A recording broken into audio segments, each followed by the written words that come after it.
বিসমিল্লাহির রহমানির রহিম। আসসালামু আলাইকুম ওয়া রাহমাতুল্লাহি ওয়া বারাকাতুহু। প্রিয় ভাই বন্ধু ফলোয়ার্স, যারা আমাকে দেখেন এবং আমাকে লাইক কমেন্টস করে অনুপ্রেরণা যোগান, আপনাদের সকলকে আমার আন্তরিক শুভেচ্ছা এবং সালাম। আমি আপনাদের সামনে এখন একটি ঘটনা বলবো। মুসা আলাইহিস সালামের জামানায় আমাদের নবী রাসূলদের মধ্যে যারা ছিলেন, তাদের মধ্যে মুসা আলাইহিস সালাম ছিলেন মুসা আলাইহিস সালামের কমদের মধ্যে, এবং ওনার জামানায় সবচেয়ে বেশি ঘটনা ঘটেছে এবং ওনাকে নিয়ে অনেক ঘটনা পবিত্র কোরআনে উল্লেখ করা হয়েছে। আমাদের আর যেগুলো ঘটনা মুসা আলাইহিস সালাম সম্পর্কে বেশিরভাগ বলা হয়, পবিত্র কোরআনে আল্লাহ তাআলা উল্লেখ করছেন ঘটনাগুলো। তো এর মধ্যে আমি এখন একটা ঘটনা বলবো। তো এর আগে কিছুটা কথা আমি একটু বলবো আমাদের ইবাদত সম্পর্কে। সেটা হলো কি, যে আমাদের আলেম উলামাদের মাঝে দেখা যায় যে সাধারণ মানুষের ইবাদত নিয়ে বিভিন্ন রকমের কথা, যে হাত এখানে উঠাবে না হাত এখানে উঠাবে, হাত কি এখানে উঠাবে না কিভাবে বাঁধবে, কিভাবে কি করবে, ইত্যাদি ইত্যাদি নিয়ে বিভিন্ন কথা।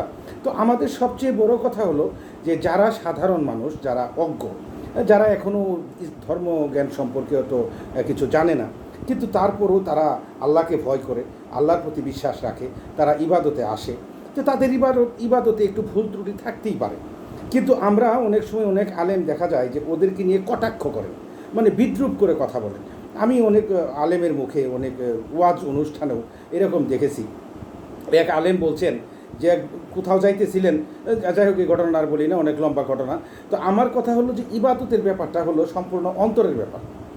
যদি কেউ এক আল্লাহকে বিশ্বাস করে এবং আল্লাহর ভয় অন্তরে পোষণ করে, সেই অনুযায়ী সে ইবাদত করতে যায়, কিন্তু তার ইবাদতের মধ্যে যদি কোনো ভুল ত্রুটি থেকে থাকে, তাহলে আল্লাহ ভালো জানেন। পবিত্র কোরআনের আয়াত, সূরা বনী ইসরাইল আয়াত নাম্বার হলো 84। এখানে আল্লাহ তাআলা একটা আয়াতে বলছেন যে যে যার যার রীতিতে ইবাদত করে, ইবাদতকে কি বলে শুদ্ধ, কার ইবাদত কি বলে ভুল বা শুদ্ধ, সেটা আল্লাহ তাআলাই ভালো জানেন, সে ব্যাপারে আল্লাহ দেখবেন। কিন্তু আমাদের কথা হলো যে এই যে কটাক্ষ করা, এটা ঠিক না।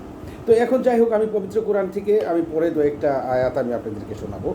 এখন আমি যেটা বলবো যে মুসা আলাইহিস সালামের জামানায় মুসা আলাইহিস সালাম একদিন বের হয়েছেন, এক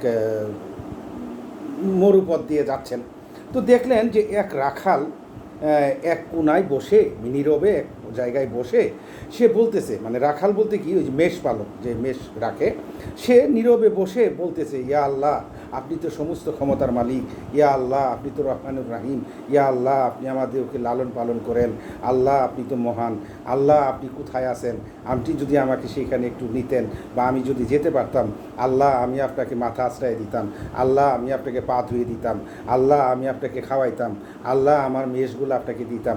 মানে একজন মানুষকে শ্রদ্ধা ভালোবাসা দিতে গিয়ে কি কি করেন ওই রাখাল সব বলতেছে। তো মুসা আলাইহিস সালাম এটা শুনে বলতেছে যে তুমি এটা কী বলতেছো, আল্লাহ তো এরকম না, আল্লাহর তো আকার নাই, আর আল্লাহ তো তোমার কথা শুনবেন, কিন্তু আল্লাহ তো তোমার এই মানুষের মতো সেবা চায় না, আল্লাহর তো কোনো অভাব নাই, আল্লাহ তো তোমার মুখাপেক্ষী নয়, তুমি এভাবে বলো না।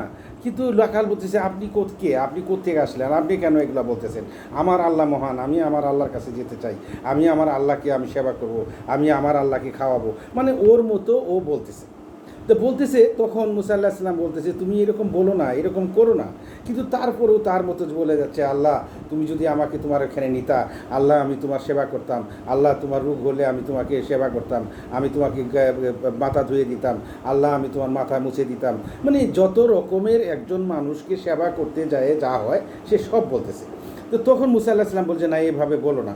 তখন একরকম সেই রাখাল, মানে সেই মেষ পালক একটু বিরক্ত হয়ে সে মুসা আলাইহিস সালাম থেকে দূরে চলে গেলে এমন হলো যে মুসা আলাইহিস সালামের চোখের আড়ালে চলে গেল। তখন আল্লাহ তাআলা মুসা আলাইহিস সালামকে বললেন, হে মুসা তুমি কী করলা, সে তো আমাকে ডাকতেছিল, আমি তো তার ডাকে খুশি হচ্ছিলাম, সে আমার অন্তরঙ্গ লোক, আমি তাকে অন্তরঙ্গভাবে গ্রহণ করছি, সে অন্তরের ভয় পোষণ করে সে আমাকে ডাকতেছে, আমি তো বুঝতে পারতেছি। তখন মুসা আলাইহিস সালাম বুঝলেন যে আসলে তো ঠিক। তখন মুসা আলাইহিস সালাম একটু লজ্জাবোধ করলেন, তখন সে চিন্তা করলো যে রাখালটাকে আমি খুঁজে বের করি। সে তখন রাখালটাকে খুঁজে বের করতে গেলেন এবং রাখালটাকে পেলেন। রাখালটাকে পেয়ে যখন রাখালকে বলল যে ঠিক আছে, তুমি যেভাবে বলছো আসলে ঠিক আছে, আল্লাহ তোমার উপর সন্তুষ্ট হয়ে গেছে, তুমি এভাবে করো বা তুমি যেভাবেই বলো আল্লাহকে ডাকো।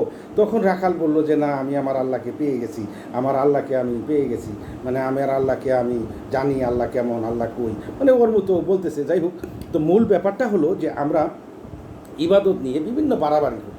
আমাদের আলেমদের আসলে বুঝি না যে ওনারা বেশি জানে, কিন্তু সব জায়গায় সব ফলবে এরকম না। হ্যাঁ, আপনাদের মতো আপনারা বলে যান যে ইবাদত কীভাবে করবে, নামাজ কোত্থেকে আসলো, নামাজ কিভাবে আসলো, নামাজ কিভাবে পড়বো। আপনারা কি আমাকে পবিত্র কোরআন থেকে একটা আয়াত দেখাইতে পারবেন যে আল্লাহ তাআলা বলছেন যে তোমরা কোরআন এভাবে, নামাজ এইভাবে পড়বা, হাত এইখানে উঠাবা, হাত এইখানে বানবা, এইভাবে রুকু করবা, এইভাবে সেজদা করবা, সেজদায় এটা বলবা, রুকুতে এটা বলবা, এরকম একটা আয়াত দেখাইতে পারবেন না। একটা হাদিস দেখাইতে পারবেন, যে পূর্ণাঙ্গ একটা হাদিস দেখাইতে পারবেন যে রাসূল সাল্লাল্লাহু আলাইহি ওয়াসাল্লাম অথবা কোনো সাহাবী বলছে যে তোমরা তাকবীর তাহরিমায় হাত এইখানে উঠাবা, তোমরা বুকে হাত বানবা বা নাভিতে হাত বানবা, সেজদা এইভাবে করবা, রুকু এইভাবে করবা, এই কথাগুলো কি একটা আয়াত মানে হাদিসে পূর্ণাঙ্গ দেখাইতে পারবেন না। অতএব ঘটনা হলো যে নামাজ কীভাবে পড়তে হইব, তাইলে যে নামাজ পড়তে হবে রাসূল সাল্লাল্লাহু আলাইহি ওয়াসাল্লাম বলছেন যে তোমরা আমাকে যেভাবে নামাজ পড়তে দেখো সেভাবে পড়ো। এখন অনেক সময় উনি ওই যে অনেকেই বলে যে কখনো রাসূল সাল্লাল্লাহু আলাইহি ওয়াসাল্লাম বুকে হাত পাচ্ছেন, কখনো নাভির নিচে পাচ্ছেন, এরকম হয়েছে। তো উনি এক একটা জায়গায় এক এক রকমের নামাজ পড়ছেন। তবে প্রকৃত নামাজ যেগুলো ফরজ, যে জিনিসগুলো নামাজে আমাদের রুকনগুলো ফরজ আছে, সেগুলো আমরা ঠিক করে পড়ি কিনা, ঠিক করে রাখি কিনা, এগুলো আমাদেরকে লক্ষ্য করতে হবে। তো যাই হোক, তো মুসা আল্লাহ ইসলামের জামানায় যে ঘটনাটা, এটা আমাকে খুব অনুপ্রেরণা যোগায়। সত্যি কথা বলতে কি, যে আমরা অন্তর দিয়ে আল্লাহকে ডাকি কিনা, অন্তর দিয়ে আল্লাহকে ভালোবাসি কিনা, আল্লাহর সাথে আমরা কাউকে শেয়ার করছি কিনা, সেই জিনিসগুলো হলো বড় জিনিস। তো এখানে আল্লাহ তাআলা পবিত্র কোরআনে বলছেন, সূরা কফ আয়াত নাম্বার হলো 32, সূরা কফ আয়াত নাম্বার 32, আল্লাহ এখানে বলছেন যে তোমাদের প্রত্যেক অনুরাগী ও স্মরণকারীকে এরই প্রতিশ্রুতি দেওয়া হয়েছিল। 33 বলছে আয়াতে, যে না দেখে দয়াময় আল্লাহ তাআলাকে ভয় করত এবং বিনীত অন্তরে উপস্থিত হতো।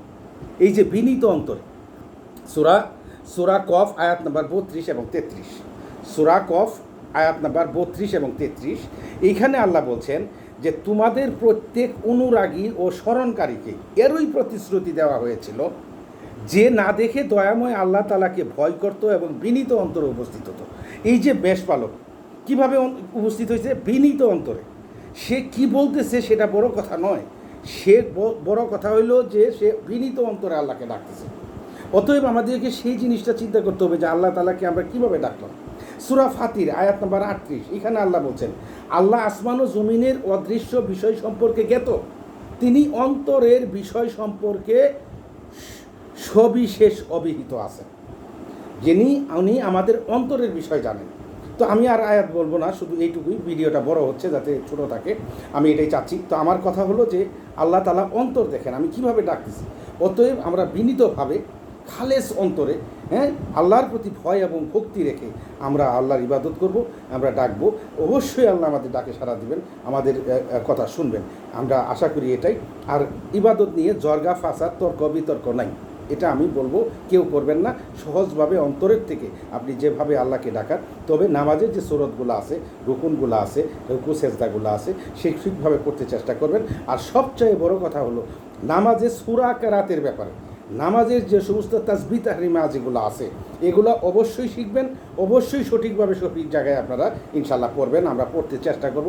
আল্লাহ যেন আমাদেরকে তৌফিক দান করে সূরা কেরাত এবং তাসবিহ তাহরিমাগুলোর জন্য আমরা সঠিক জায়গায় সঠিকটা পড়ি। এই আল্লাহ যেন এই তৌফিক আমাদের দান করেন, আল্লাহ যেন আমাদের কবুল করেন। আসসালামু আলাইকুম ওয়া রাহমাতুল্লাহি ওয়া বারাকাতুহু।